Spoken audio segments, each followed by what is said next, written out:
Hi, I'm back, at least for now. Last week I went to a holiday in the Netherlands, a little camping site, just with my 2 kids, a dog, and a tent. Back to basics. Was actually super healthy, not being around computers and telephones and work. I really needed that. And in about 2 days, I think I'm going to Belgium to some family park, another week. But I still wanted to make a video because while I was somewhat like back to basics without computers, I didn't actually sit still.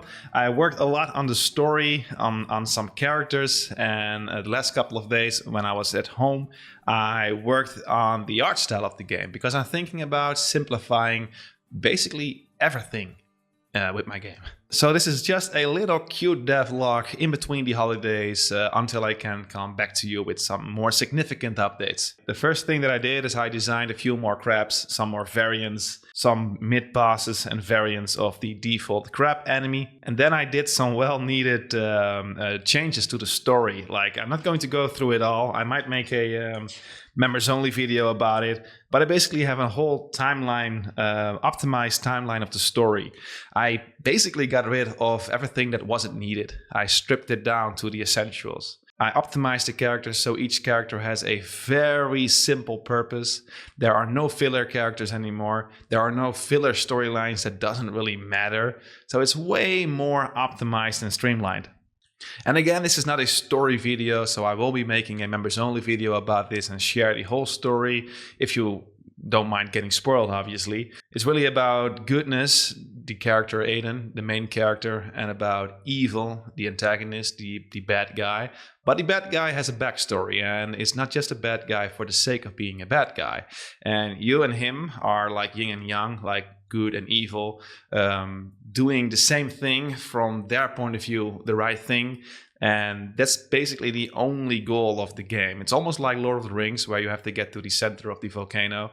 You basically do somewhat similar in this game. From the very early levels, you know that you have to go there for a very specific reason. The other guy is doing the exact same thing, and whenever there's this showdown near the end, there will be some very cool plot twists, and it's going to be very simple, but also dramatic. I like it how my game is somewhat innocent in the terms of the looks, but the story and also the violence won't be that innocent. It's a pretty, it has some pretty dark moments. One thing that I did because of story reasons is that I had to redesign the bad guy. The dude is basically covered up since birth because of his cultic beliefs. He's being brainwashed essentially, and he's wearing this black armor with very sharp spikes on his hands. I was debating a ninja look, but also a more armored look, and I eventually came with this result.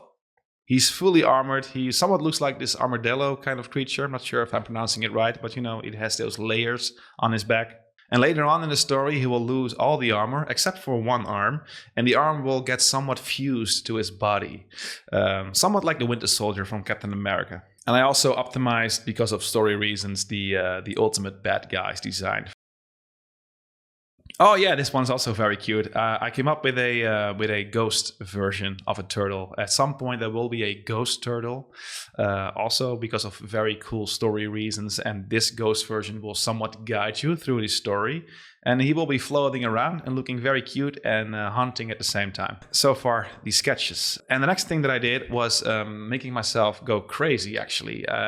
There's just something with the art style that doesn't sit right with me. As you guys know, my game is somewhat of a 3D game with sprites in it, which is super cool. It looks cool. But in terms of controls and movement, it is not always optimal. There's a good reason why so many platformers from the side don't have Z movement away and towards the camera movement, basically. Also, if you decide to include multiplayer, perspective cameras can get very tricky because going in front and away from the camera when you are at the very left side of the screen, when everything is like in perspective, you will visually go to the left or to the right, depending on where you are.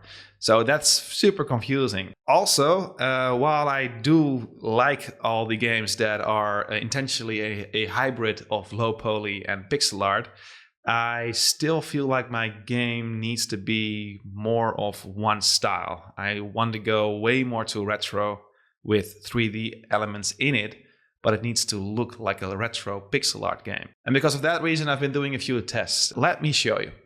Don't get me wrong, this looks very cool, and there's still a chance I will be going for this, but I at least want to test out the alternatives, because I'm now at a point where I'm about to go full throttle mode working on my game. I will actually start working on levels. I just need to be super sure that this is the art style that eventually will help my game get to what it needs to be. Also, if I happen to include multiplayer, for example. So, this is still not off the table, but this is the current style of my game. It's a completely perspective-driven game. And let's say the second player is standing right over here, and it would go in front of the camera, then it would go this way, because it's perspective. And there are all sorts of hacks and tricks that you can apply to make it more natural, but it will never be as optimal as a more old school orthographic beat 'em up style game. And while the little sawed off tree branch and the fishing rod right over here look cool, I really appreciate low poly.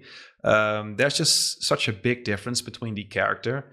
And, sometimes that's an obvious choice, but I'm not completely sure if I'm going to go for that style. So the first thing that I did is apply this quad mesh in front of the camera that makes everything look pixelated, which results in this. Which showed me that there is potential for this style. It wasn't easy though, because the character is already a sprite, a handcrafted sprite, and I want to keep it that way. I want to make all the characters handcrafted sprites. But because of that reason, I cannot pixelate an already pixelated sprite, because then you will have this pixel inception and it becomes very, very cluttery. It becomes messy. It doesn't look good. So what I'm basically doing with this prototype is that I am having all the 3D elements in a separate viewport, a small viewport, and I am using this viewport as a texture into a different view. And on top of that, I am putting the sprites. But because of that reason, I cannot layer 3D and 2D. 3D will always be in the background. And while this looked cool, I think it looks pretty awesome with the highlights over here and the way the 3D meshes look all pixelated. I needed to see how it looked in my art style. And then I worked on this little prototype. It's like a little sandbox version of whatever I had in the real deal. The fishing rod is here, some table and some elements, an animated sprite. And I basically applied the same thing that I did with the previous prototype, and it looks like this. And this is just a couple of hours of work, so there are many things going weird here. There are weird stripes in the floor that you have to ignore, and the black borders around the palm leaves shouldn't be there. That's a bug with the outline shader. And I kind of like it. It's not necessarily more pretty because of the obvious quality of the prototype. It's not optimized at all. But also, that's a subjective thing. There is something beautiful about a perspective 3D game. But it will give me much benefits. I'm pretty good with Blender, and it's pretty easy for me to make all those low poly models, and I don't have to texture them. In this way, because of my Blender skills and my sprite art skills, I can produce levels and characters pretty fast. I can, for example, create this giant windmill that animates and that casts natural shadows, and it will instantly look cool without having to be a complete professional with 2D art. I also can keep using the sprites for the characters, because creating 3D models and animating them and importing them in Godot is not something that I'm very good at the moment. So I think this style really suits my game. And if I introduce a second player for multiplayer, you won't have all those depth issues, because this is completely flat. This is a orthographic camera. And again, this is a very quick prototype. It doesn't look pretty at all. There's going to be an extra background layer that parallaxes whenever you move, which I can't show because this isn't actually a game. You cannot move the character right now. There's also going to be a front layer with like little leaves in front of the camera. So you will still get this nice parallax effect, but you will somewhat fake it instead of having this actual 3D world. So yeah, that's it. I basically went back to the drawing board to figure out whether the art style that I picked is the right one. And this might be somewhat of a divisive topic. I can really see it how many of you prefer the older look. And maybe I will go back to the older look. But this prototype isn't as pretty as it could be if I put more effort into it. But this prototype does show that there is like potential in merging 3D and 2D in a more unified art style. While searching for some inspiration, I came across the @Saturn YouTube channel. I also joined their Discord to ask a few questions regarding my search, my existential crisis. And they're super nice. They came up with solutions and ideas for me to blend 3D and sprites together, but also without losing the depth, the natural depth, because I wanted to make it so that 2D sprites can go behind 3D objects. And currently with my solution, that's not possible because I'm basically compositing different viewports. So awesome, folks, but man, this looks so cool. And while this is a way more advanced style, I'm not going to go for this style for my game. To keep my project realistic, I will aim for a way more basic art style. But I was thinking, even a few weeks ago, about a potential sequel. Yeah, I was already thinking about sequels. That's how my stupid brain works. And I was thinking about a modern version of Yoshi's Island. Because this is actually pretty similar what I had in mind. Like, this is a modern take on how Yoshi's Island looks from my memory.